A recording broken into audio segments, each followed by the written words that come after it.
No, it's fine. We're live. We are. Hi. Can you believe it? Hey. Say something, Jeff.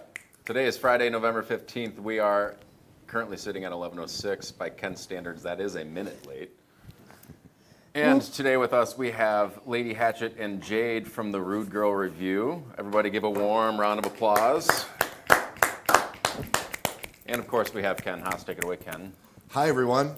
I am so excited to have these women with me here today because in a couple of hours, once we get through this stuff and get some grub, the Rude Girl Revue is going to be performing in this very studio, and there will be a point where you get to watch them play songs. And I'm really excited about it. As you guys know, I play in a band called Jay Navarro and the Traders with this sort of one of the lesser known ska people, Jason Navarro. Nobody really pays much attention to that guy. And since I've been in the Traders, I've had the pleasure of playing a lot of different festivals and a lot of different ska events, as well as toured the East Coast a few times. And that is how Kristen and I became besties. And she started playing the Reverend guitars, and we talked. You were here. You were one of our first guests. No way. When we moved into the new studio. Really? Yeah, because we've been doing this show for a long time from the studio up front. But when we got this all completed and moved back here, you were one of the first people we had on. I'm honored. Yeah. Oh no, for sure. So some people like tuning in probably remember. Hey, y'all. Good to see you again. Y'all know me.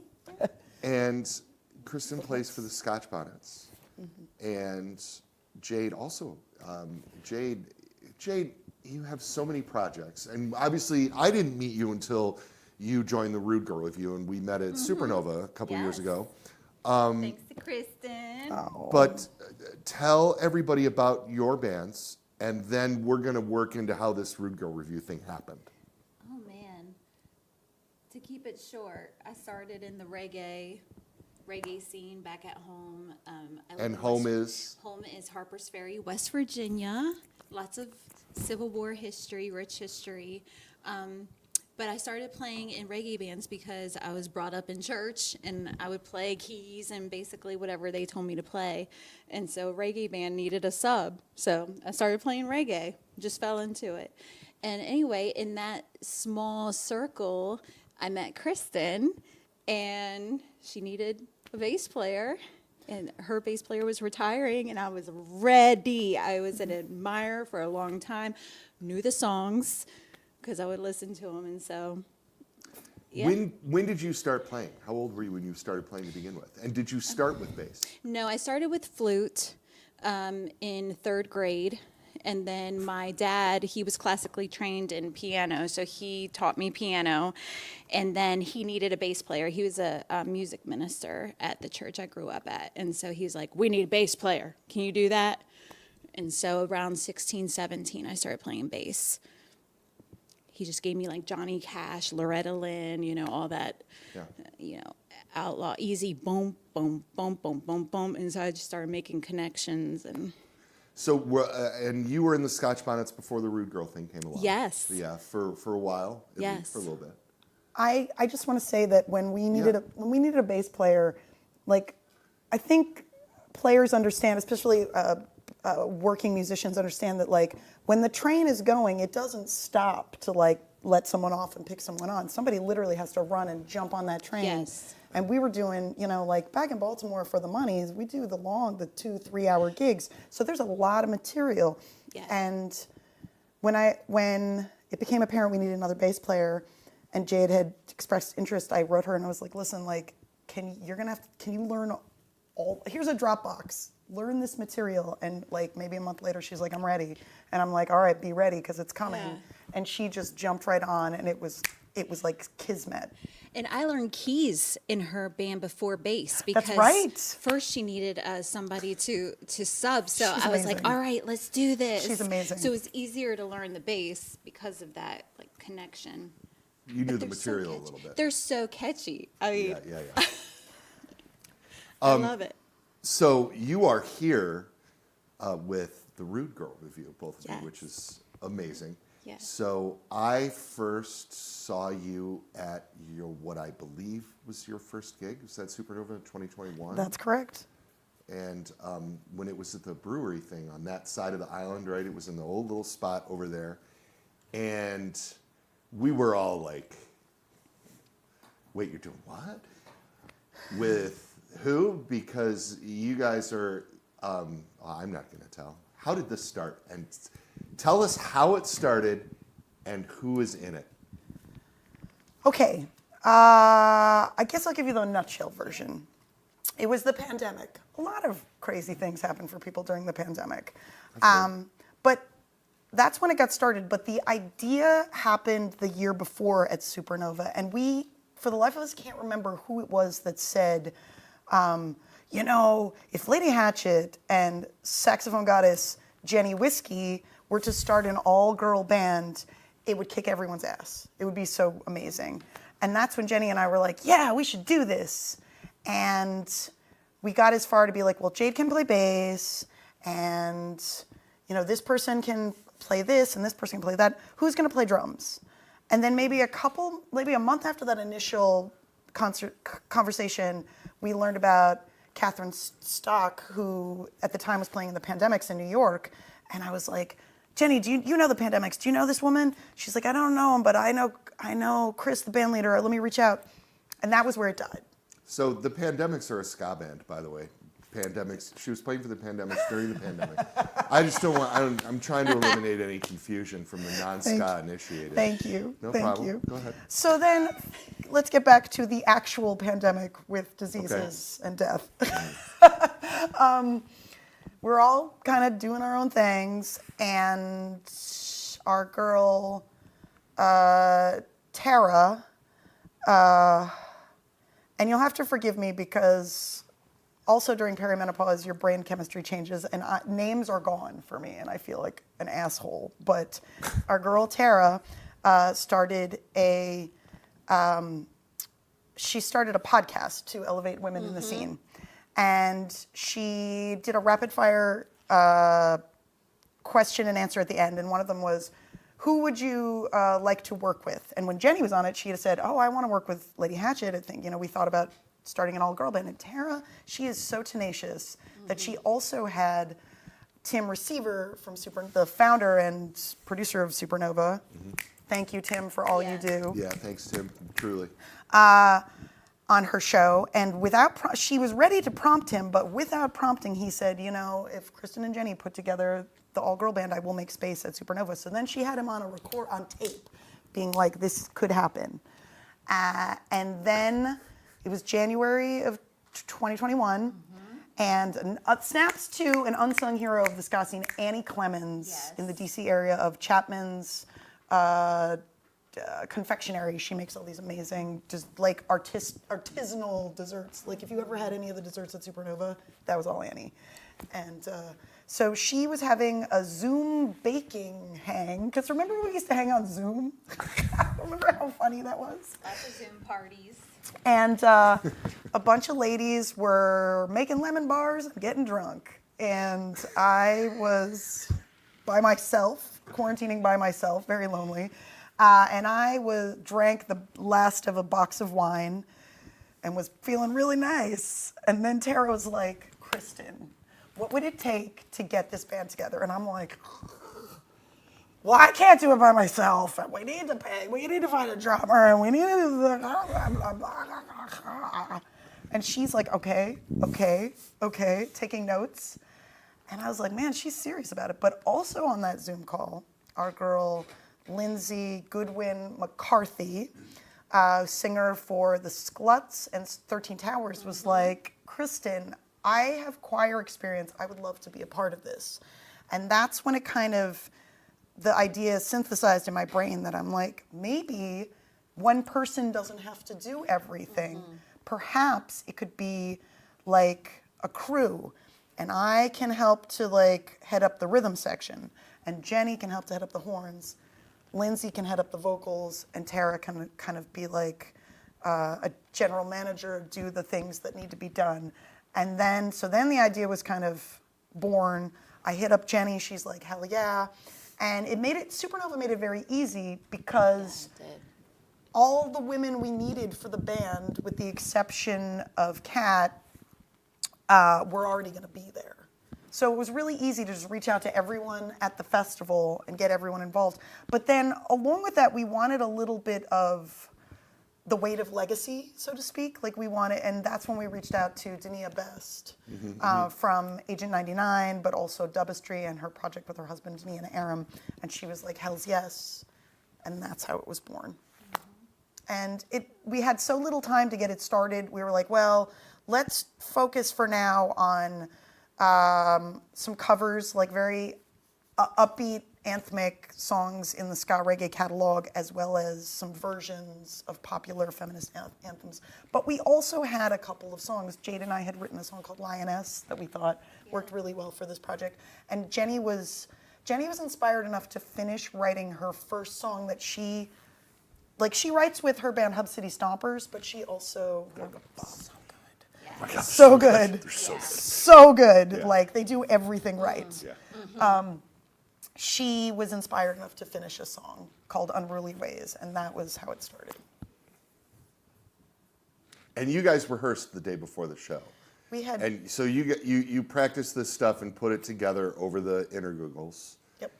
And then your first rehearsal was the day before your first gig, where you were all in the same room together. It was our second rehearsal, Second actually, rehearsal. but only the second. Yeah, but it was the first rehearsal with everyone. Yeah, with all of you together. Yes. Because there were some people, we did have a rehearsal in Jersey with most of the people, like definitely the rhythm section, the horns, and most of the vocalists, but a lot of people couldn't make that rehearsal. Right.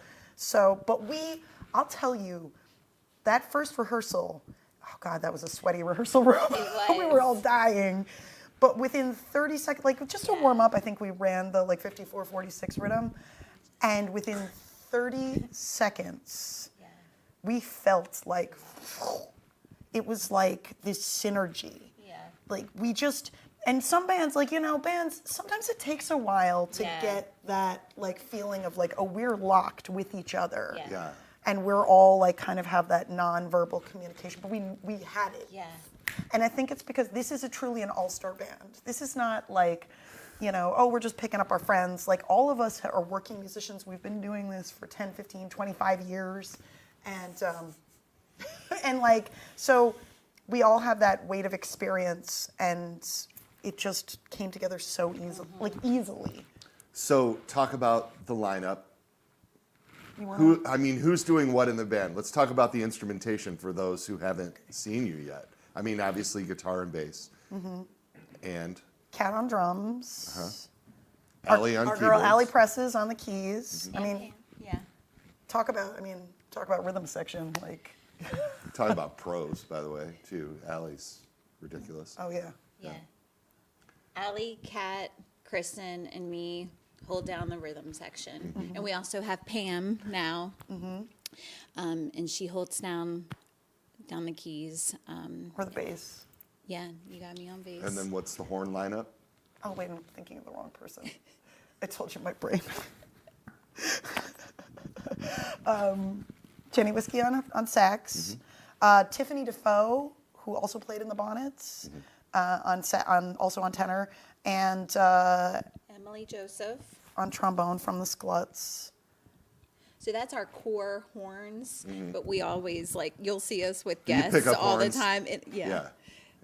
Of course. We kind of have a part of our mission statement is to elevate women. So whenever we're in a place that there's rad. a band with another lady or femme, we just are like, yo, do you want to sit in with us? We have songs designed so that singers can just jump up and it's easy, or songs on horns, charts, if they can read charts, then we're good. And you guys pass the vocals around. We do. So we have Carol Alexander, who's an amazing vocalist, but also she's a bassist. So she can switch on and off vocals. And then you have Dania Best, and then you have Jenny sings, and you have Lindsay. And Tara. So they really hold down the vocals. Hatchet. Tara Kish. Tara Kish. It finally came to me. Such an asshole. So we're running around here this morning trying to find enough microphones to actually record this in our studio, Dying. which it's going to be awesome. It's going to be. We're pushing the limits of this little room with you Wow. guys today, Yeah. and I think that's fabulous. You're getting Let's the real do it. us today. Let's okay? push it real good. Oh, It's yeah, gonna be we had a great. dance party on the way here last night. Yeah. Let me tell you, sprinters are tall. You can get up and grind on those seats while you're driving. Yeah, if you can rent a sprinter.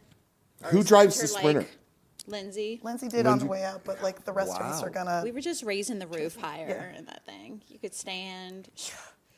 I've never partied in a minibus like that. Yeah. That's how we rolling from now on. Mm-hmm. I played at the Village Idiot last night, and a handful of you guys showed up at the show, and Y'all Tiffany were- got up and played with the Zimmerman twins Yeah. last night, which was rad. Dude, she's Yeah. amazing. She's amazing. Dr. Defoe, killing it. She's a doctor, you know, Yeah. for real. I believe it. Yeah. And she's like the epitome of cool. Like watching her last night was like I was reminded about she's lived in Baltimore. She's lived in the Twin Cities now, and she played with Baltimore Afrobeat Society. She played with this band called the Belvederes, like a great soul band. And I remember seeing her and just thinking that woman is so cool. Like she just exudes it in a way. And great little story about Tiffany. She used to live next door to a woman I used to work at a Barnes & Noble. Like I used to work at the register before I finally was at like, see you later day job. And and one of my coworkers and I went back to her house to smoke some weed after work, as one does. No. Oops. We're in Ohio. I guess I can't. No, it's Yeah. legal. I can say that. 100%. Yay! Yeah. Thanks, You Ohio. just smell it outside. Good It's, for you, Ohio. amazing. Good job. And we were back at her house smoking weed, and I hear someone practicing long tones on the horn. And I used to live with a sax player, so that sound is kind of like chirping birds to me, like, oh, long tones. And I'm like, oh, who you got a saxophone player live next door? She's like, yeah, Tiffany Defoe. And I'm like, Tiffany Defoe lives next door to you? Shy. I kind of have like an instrument, I kind of like have a girl crush on her. She's so good. Easy I to was like, happen. man, Yeah. she would never play with my dorky ska band.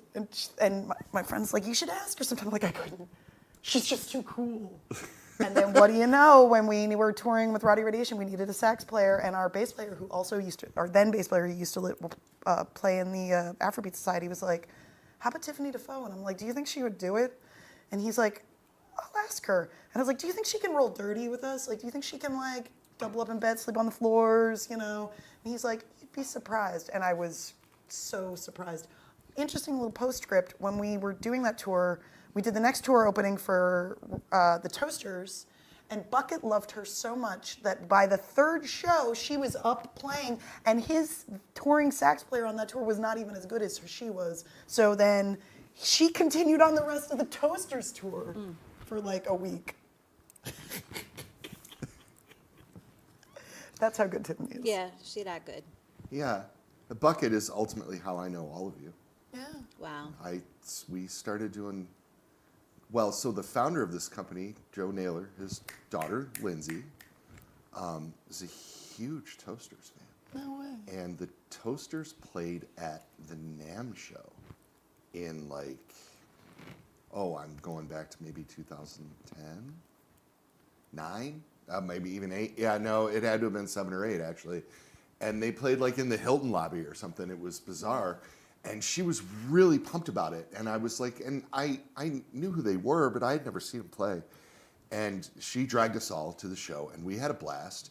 And then she went and carded him with my card after. And I heard from him. And he said, I talked to this lovely young woman at the NAMM show, and she gave me your card and said that you'd be interested in talking about guitars to me. And that's how we brought him on. Wow. Cool. And then and then we kind of buddied up because he's hilarious, as I don't have to tell you, the dude's a legend. And we started buddying up to him. So when they would come through Toledo and Detroit, I would put the Polka Floyd show on as an opener on the ska show. And the promoters around here just thought it was just weird enough that it would work. And it did. We had a handful of really good shows, which then led to us being even closer and hanging out, and that's how I met Eric Abbey, because 1592 was on one of those Yes. Toaster shows. So that's how Abby and I started to hang out. And then Navarro was playing Reverend guitars in Break Anchor. Jeez. And then when those two started the Traders and were thinking about having a lead guitar player, they thought of me. That's beautiful. Because that's how it works, right? Yeah, That's how it works. And now here we are. Wow. Yeah, so that's how I got dragged into ska. Kicking wow. and screaming. No, It's fun though. oh my It God, is it's so much fun. fun. Are you kidding me? Yeah. The community that you are instrumental in building, as far as I'm concerned, like from where I sit, is the nicest community of musicians I've ever dealt with. I mean, all of the bands, everybody supports each other unequivocally in a way that I've never seen before. Yeah. And the way locals are treated when you tour and when we tour, and the way everybody connects with everybody. Yeah. You know what I mean? And the way everybody supports everybody. I've never seen anything like it. The shows are really special. It's really, really cool. And the festivals are really special. The Croydon Fest thing is amazing. Supernova is amazing. Yeah. It's a really, really cool scene. Yes. And obviously you're just such a huge part of it. So, and that was how we ended up getting together. Yeah. So, and I've already hit you with most of like the weird instrument questions, but the world wants to know. So, Jade, what was your first electric bass? Fender P bass. Right to the Fender, no Dad. no Squires, Whatever my dad no gave me. Yeah. Dan Electros, and just like boom. No, that, nice. and I just stuck with it. Actually, I had a Fender, and it didn't have flat wounds on it. So when I started playing with, there's a regional band where we live on Jawworks, Baltimore. Jawworks. Love those guys. I'll always sing their praises. They were just very supportive of a woman subbing. I would sing with them. I would play keys. Occasionally, I had to fill in the bass, but they had a side project going on, and I auditioned, and the bassist gave me a bass to play, Fender. California custom. Anyway, it had flat wounds on it. And I'm telling you, flat wounds changed my life. He's like, when you're playing like with the reggae bands and stuff, like just play this and see what you think. I'm like, wow. It just had such a difference because of that low end, punchy, precise, round sound. Which leads me to Kristen introduced me to you, and I tried out the Sentinel short scale bass, and I loved that. You had put flat wounds on it. Light instrument, but so nice, that same punchy sound. I'm like, man, how could I ever go back to Fender, because it's light. Like Fender is like heavy, but then the Mercalli, the longer scale, yeah, I like that. bigger boom. Yeah, I feel like it's there. It's got me, and it's a little heavier, but it's still lighter than the Fender, and just really powerful and precise. Again, it does everything you need it to do, and got the low end. And you got a double agent for me a couple summers ago. I did, and I see you on the inner Googles playing with the double agent. So what are you doing? What are you playing guitar in? What is this project, Jade? So, in my solo stuff, I do reggae, but I was born and raised in West Virginia, y'all. Okay, I have bluegrass in my blood, and in folk. So I've played that at gigs or weddings or just around town. That thing, you would think, okay, play an acoustic. No, I love that. It's electric. It reminds me of a Telecaster, but I play it for anything. Reggae and folk. I'll play it. Do you still live in Harpers Ferry? I do. Shepherdstown. Yeah. Yeah.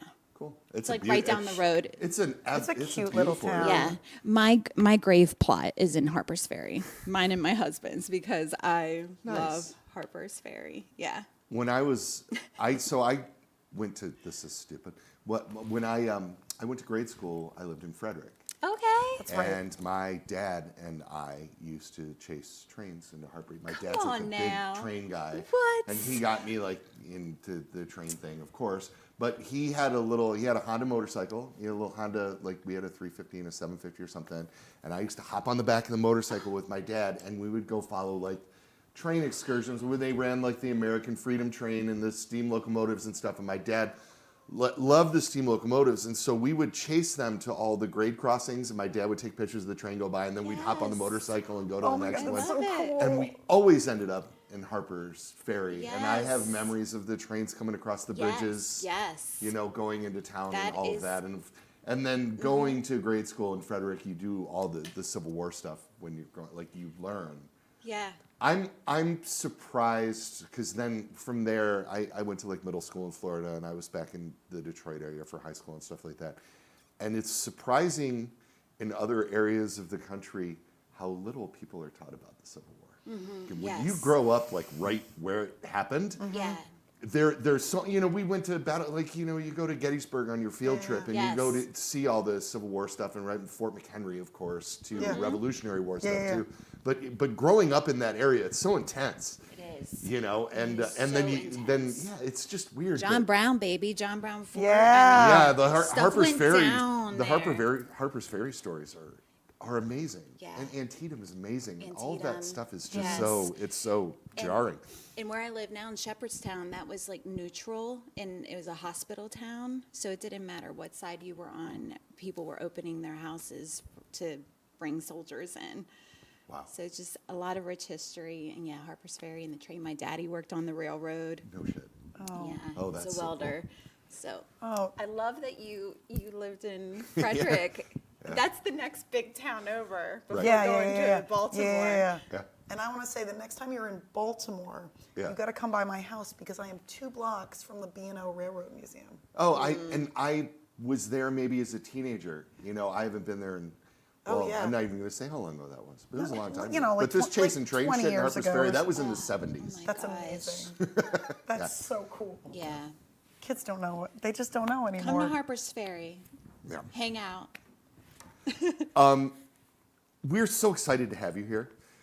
And I mean, I can't wait to get this recording and stuff. And so what brings you through Toledo is you guys are going to play Slackfest this weekend. Yes. Talk about that. I mean, you've got a long relationship with the Slackers, obviously, most of us Yes. My alter ego besides Lady Hatchet is Lady Slacker, because I'm like the I'm gonna remember this late. I'm like the 7th slacker actually. I've played guitar with them. I'm their first call. I played with them a couple weeks ago. They were playing a rich guy's party in New York, and Agent J had a family emergency. Okay. And I was called on a Thursday, and I was up there on a Saturday playing this party, and it was awesome. I also bring the third harmony to the band, which delights Vic and Glenn to no end. And Dave Hilliard is like a dear friend of mine, like beyond professional relationship. Like Yeah. I love him. I love his wife. I love his son. Like we have become like family. And through touring with them, I toured in Europe with them. I toured in Canada with them. And long story short, we're going to play Slackfest, which I'm excited about. But really, we're going because we have to give snaps to one of the guys who's kept ska alive in this country, Chuck Wren Yes. of Jump Up Records. Chuck has been running Jump Up for 30 years, folks. Like Chuck releasing. Wren. And Chuck is a huge supporter of mine and also of Rude Girl Revue. Chuck was one of the first people to see me play and be like, I want to work with you, you're a star. And I was just like, at a time, like in 2015, when nobody knew who I was, it was so validating in the same way that like, when you were like, I want to bring you into the Reverend family, it's so validating when when like institutions, guitar companies, labels, when they tell you that like we want to, like it just feels like, yes, I'm doing the right thing. Like I am as good as I think I am or I want to be. So Chuck worked with the Bonnets a lot, and when I started Rude Girl immediately was like, yes, when we did Lioness in Unruly Ways, I immediately was like, Chuck, any interest in putting these out on a 7-inch? And he doesn't normally do 7 inches, and he was like, yes. And he turned around vinyl in less than 4 months. So quick. Who can do that? A magician likes Chuck Wren. Yeah. So this year we are honored, Rude Girl Revue is, to have the Jump Up Records Holiday 45. And the show at Slackfest is also doubling as our 45 release show. Yeah. We have 2 original tunes I that knew I should have opened that box. I feel like if we did, Lindsay would be like really butthurt. She'd Yeah, be yeah, really no, I butthurt. understand. She'd be Right. really 100%. butthurt if we didn't wait to open that with her. They But were sent here. there we have some in the building. It's very exciting. The opening. And this is some of the best songwriting and arranging I've ever been involved with, Yeah. to be honest. The A-side. Awesome. Good for you. The That's A-side great. is a song that I had an idea for and kind of shepherded called Behind Every Santa, There's a Mrs. Claus. It like can fit on your vintage holiday shelf with the likes of Peggy Lee, Brenda Lee, Brenda Lee. Brain. Even Beach Boys. and the Beach Boys. Like I feel like it goes right between the two. Totally. Like Okay. yeah, it's good. Can't wait. You're gonna Yeah. love it. All right. And then the other one is kind of a dub reggae inspired track called Sleigh Bells, SLAYBELLES. And was Jenny had the original idea for the music. Jenny loves drag queens so much. And drag queens, when they want to make a name for themselves, they put out what's called a bitch track. And it's like them just being like, hey, here I am, I'm awesome. And so it's kind of in that vein. But the arrangement is also, Ali Prestos was crucial on getting the arrangement on that one, right? It really was a collaborative effort. really These was, were like, that was yeah. a real We collaborative just effort. passed it around and That track was mixed by, we recorded both tracks at the legendary Version City Studios with King Django on the board. King Django. Snaps to Django. Hi, Jeffy. And he mixed Sleigh Bells because we really wanted a good dub mix on that. And we knew he could do that. And Rob George, Yeah. fellow Reverend artist, mixed Behind Every Santa. He's a rude girl. He's like the 13th Rude He Girl. is 13th. I get that. The 12th Rude Girl. Hi, Rob. I hope you're watching. He doesn't mind. Yeah. No, of course he doesn't. Yeah. Rob's a legend. He's amazing. He is. Yeah. And He's his product- There's some We're like, lucky, another person that has just become more than an acquaintance. Yes. Yeah, Instantly. he's family. He's family. Instantly. Yeah. He's And great. his production work for us has been nothing short of like miraculous. Yeah. He really. Lucky. Yes. Hey, Jeff? What's the chatter? What's the chatter? What's the let's buzz? see Tell me what's here. happening. What's Is the there chatter? What's Some the chatter. Well, we can start with a little softball here. James wants to know if people still skank at ska shows. God, Yeah. that is a softball. Is that a rhetorical question, James? Don't shoot the messenger. James, it's a yes. Yes. See. Yes. Jay is chiming in, and he says, Jay. I love the En Vogue cover. I would love it if you all dug deeper into newer R&B and soul. Oh. Anything going on there? Wow. Well, Sorry, not sorry. Looks to me like the gauntlet's been laid down. Sorry. we do have a version of a more modern tune called "Sorry Not Sorry," but that's more pop It's yeah. than anything else. But all right, I see your challenge, good Yeah. sir. Wait got and you. see. Yeah. Johnny Cola just Johnny. chiming in as well. Says, I saw you guys in New York City a few years ago on the bill with the Traders. The phrase killed it is very overused, but you guys killed it. Thank you. Straight from Johnny there. Or, yeah. That was such a family reunion show too. That Gramercy show, that was Yes. awesome. And what a room. I mean, I like that room. just everything about that was Oh ridiculous. yeah. I want to give a shout out to Big D and the Kids Table who are on that bill. Yes. Yeah. I've known them since 1997. I lived at 40 Gardner Street when they lived at 51. That's how far back I go with them. They are going to be in this studio Sunday. I know we're literally Awesome. going like this, like ships passing That'll through be the harbor. fun. Yeah, it's going to be awesome. Yeah. Kind of a quick gear question here from Giuseppe Santa Sauce. He wants to know if the Turs can handle a set of 12-gauge strings. Yes, it absolutely can. There you go, It Giuseppe. sure can. You heard it here first. Yeah, I know. It actually does a real punchy thing, especially if you keep the standard tuning.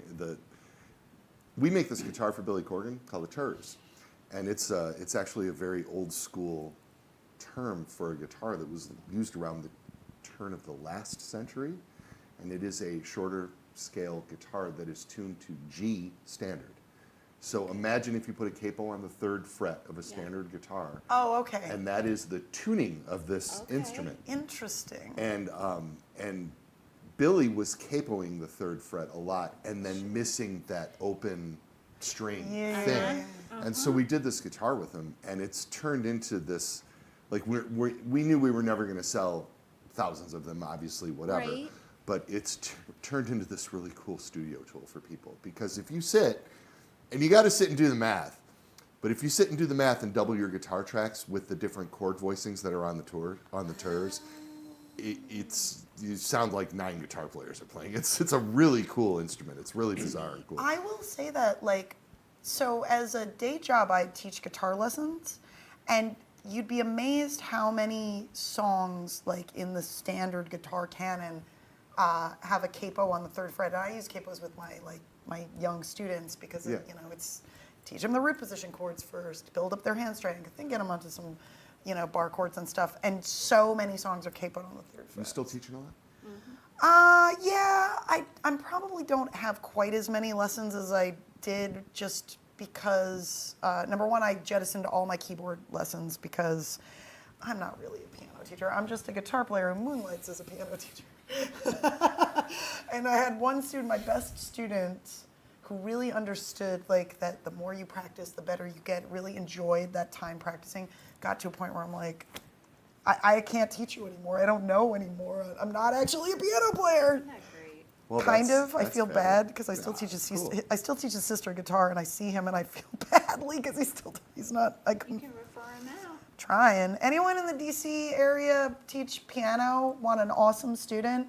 Please hit us up, please. There you go. Inherit a student, a good student. Jeffrey?